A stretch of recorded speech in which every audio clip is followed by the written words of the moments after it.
It's the Eagle Community Television Forum with your host, Gary Shorman. Hi, and welcome to the Forum program. I'm Gary Shorman, and our program is brought to you by Hayes Med. We have a fun guest today, and this guest has an exciting story that goes along with something that you may not have heard about. It's Mrs. Kansas 2017, and our guest is Cassie Hickel, and Cassie is the newest winner of the Miss Kansas contest. Good to have you here. Thank you for having me. You know, I keep saying Miss Kansas, but it's Mrs. Kansas, It and is. I was asking you about that earlier. I'd not heard of Mrs. Kansas. Is that something new? It's not very new. A lot of people haven't heard of it, but there are a lot of Mrs. pageant lines that actually go along with the Miss. So if there's a Miss USA, there's a Mrs. USA, and a Mrs. Kansas, Miss Kansas. And there's, like I said, there's a lot of different lines. There's America, United States.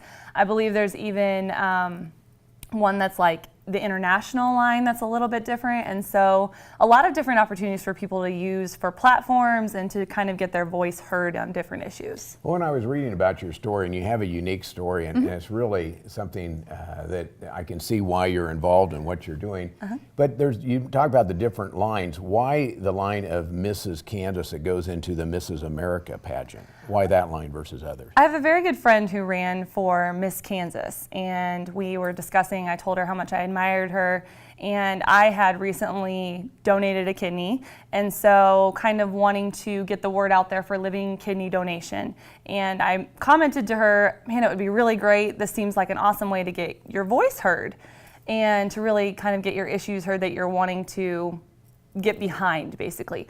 And so I heard from another friend that there was a Mrs. America line, and there was also a Mrs. United States line, and Kansas had pageants for both of them. I chose America because it is so platform-based, and it's really about whatever your heart is really into, versus some of the other ones are a little bit more individual-based versus and doesn't work with a specific platform. Well, when you got started in this, do you go and tell your husband, because you have a husband, you guys live here in Hayes. Yes, we do. 3 kids, and you say, boy, I'm going to do this Mrs. Kansas thing. You know, how did that work?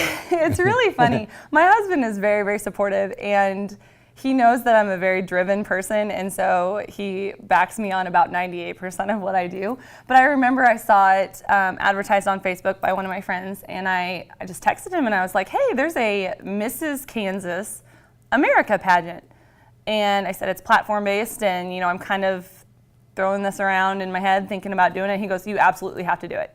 He's like, I think this is a great idea, and you'd be fantastic at it, so you should do it. And actually, he's the one that pushed me to go ahead and try it. And so, like I said, very, very supportive. I'm very blessed. Well, we want to talk about your platform that you really talk about through this whole process, because you mentioned earlier you have donated a kidney. Yes. That's not something simple to do. And so before we talk any more about Mrs. Kansas, how did you donate a kidney? What was the story behind that? That is a very interesting story, actually.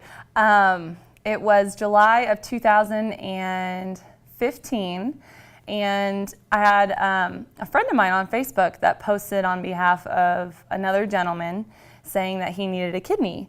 And our mutual friend had actually received a kidney the previous August or September, because he was in kidney failure and needed one. And someone stepped up and volunteered to be his living organ donor. And the post just said, this is my friend Rich, he's O positive, he has kidney disease, and he's going into kidney failure, he needs a donor. And I saw it, and I was just like, that's for me, that's what I'm supposed to do.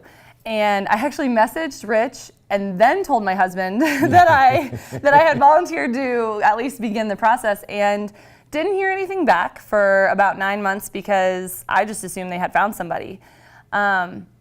And then our friend posted again in May of that next year, so of 2016, when Rich went on dialysis, and said, he's going on dialysis. It's kind of getting to be a dire need at this point. So I messaged our friend and said, I had reached out and hadn't heard anything, and he connected me with Rich's wife, Pam, and we just got the ball rolling, and it all kind of progressed from there. Well, not everybody can just donate a kidney, correct? Correct. You have to match and be real close on not only blood type, but some other things as well? So a lot of the testing that I did was actually done here in Hayes. For blood type, They kind of cross-match that and make sure that his body's not going to reject it, basically. And then you go through some urine testing and stuff because it is your kidneys. And then once all of that is a solid match, I actually went up to the University of Iowa and did a full day of testing.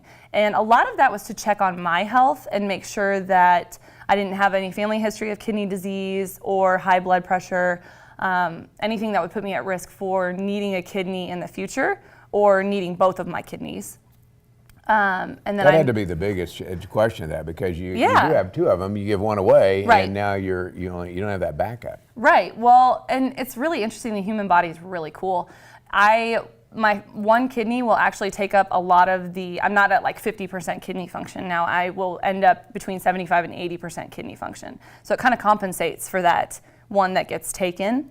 But then I met with another doctor who was like a third party and was my voice in the situation. And then the board met my doctor that had gone over all of my labs and everything, met with them, and they decided it was a match. And on December 8th, we went in for surgery, and everything's gone so well since then. And you basically saved a life by being able to do that, and that is now your story that you Yes. talk about in Mrs. Kansas. Yes, and it's still crazy to me. Every once in a while I have to kind of think about it like, oh yeah, I did that, because outside of recovery, not a lot has changed for me as far as my daily routine and what I do. I don't have to take any extra precautions. The only thing they told me was that I couldn't be a bodybuilder, which I mean, I'm not really heartbroken about, so that was the biggest difference. But really day-to-day hasn't changed for me.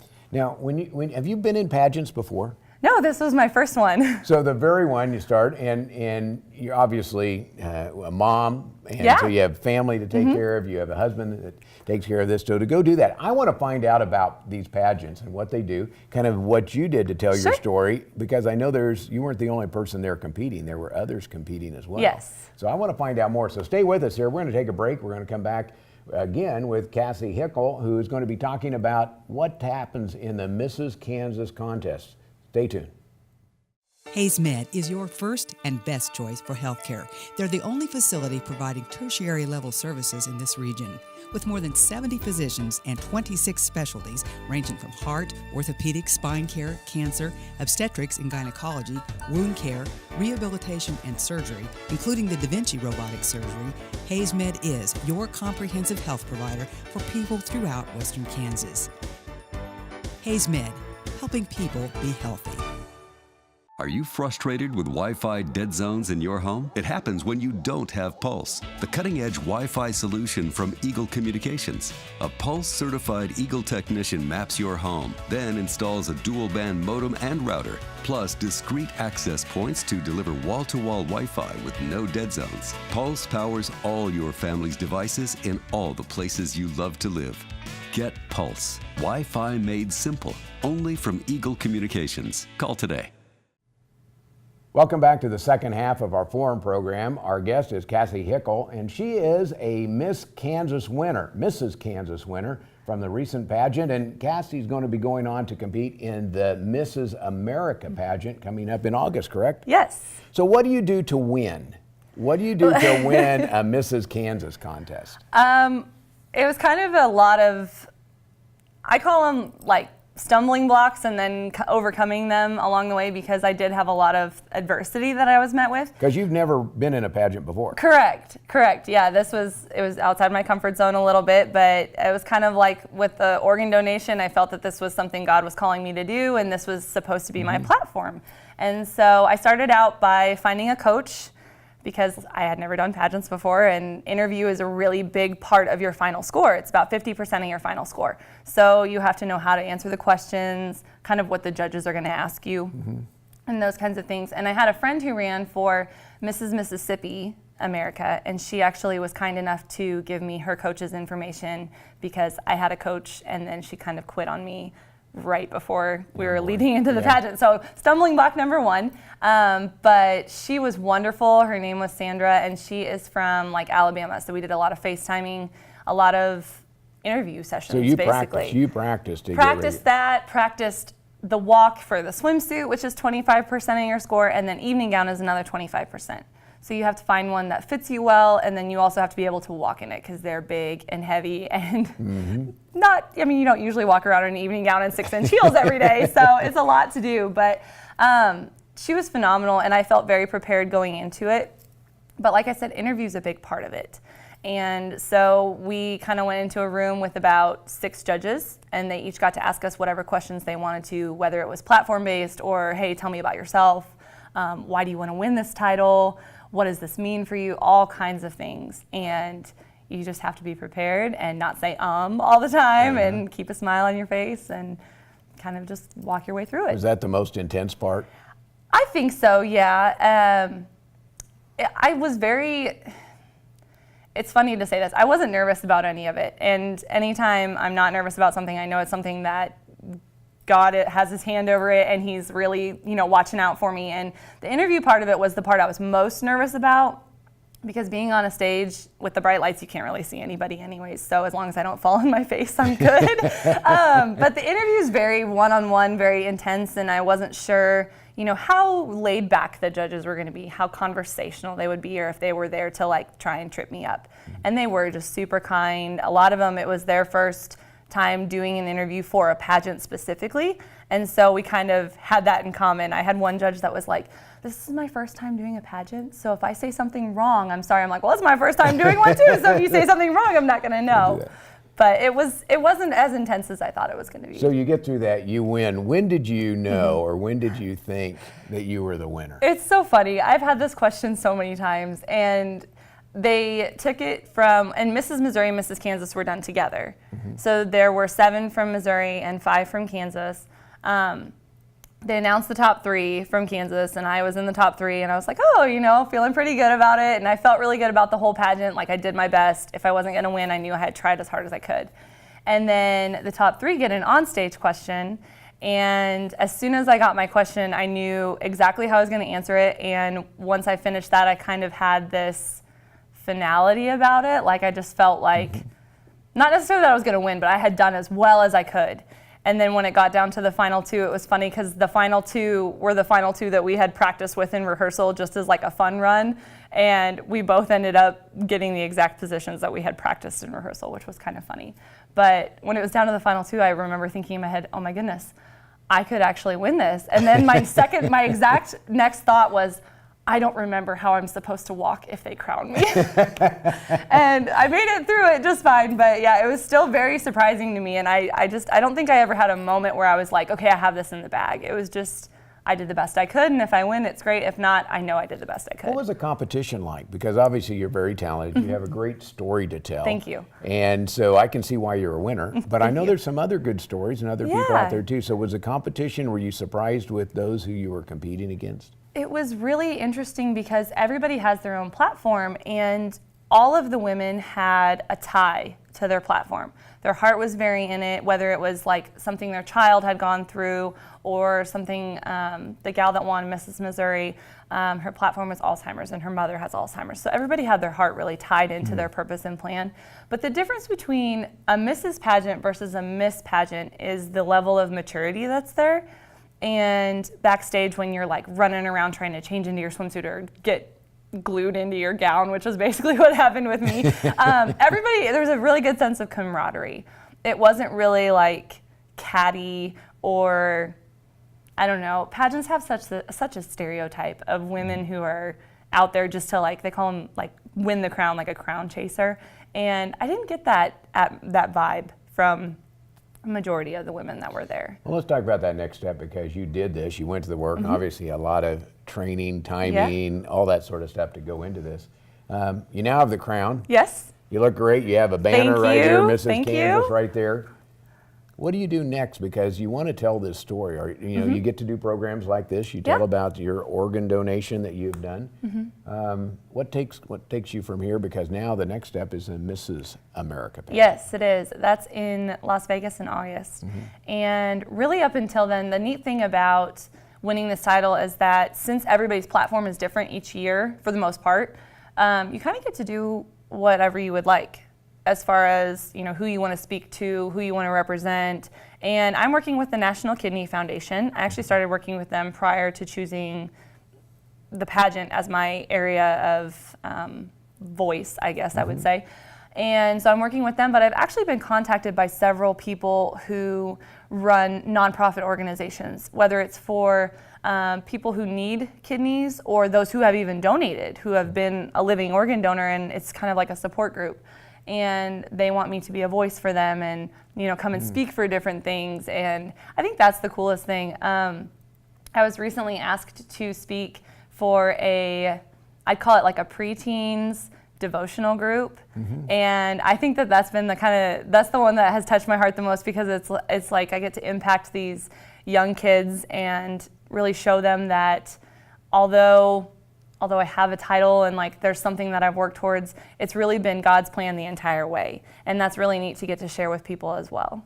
Well, when you do that and you share that story, I'm sure it also tells people that there are options you do in your life and you get to choose, and if you want to be good at it, you do that. Yeah. Pageants, just a quick word, because you come away from this with a different feeling than maybe some other pageant stories that you had a chance to cover. What do you see as the difference between the pageant and would tell somebody out there, boy, pageants aren't that big a deal? It's a big deal to you. It is, yeah. I will be honest, prior to actually being in a pageant, I was kind of going into it with the attitude of, I don't need to make a ton of friends. I have friends. I'm kind of going in, I have a purpose and a reason for doing this. And I had always kind of thought it was very vain to do a pageant, and it's not. Everybody that is there is, first of all, allowing themselves to be judged. And there's not a lot of people that are willing to do that. They're also, like I said, they have a platform, they have something that they want to share with people. The title just gives them more doors, more opportunities that they wouldn't have otherwise had. Especially being from Ellis County, I've had so many people reach out that would not have heard my story otherwise. So that's been really neat.